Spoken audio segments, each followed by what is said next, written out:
For writing today, we are writing about the books we read. So, as usual, make sure that you have done the reading assignment before you do the writing assignment.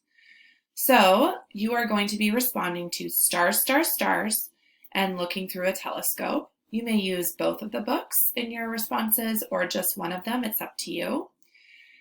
I am really looking for complete sentences. So, using those sentence starters, I notice, I wonder, this book reminds me of, and checking that you have a capital at the beginning and a period at the end. And on the I wonder part, you can have a question mark at the end since it's a question.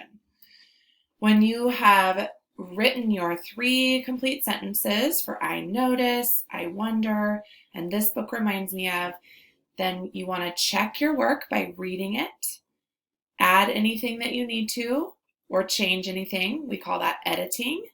And then press the X and then press the blue turn in button.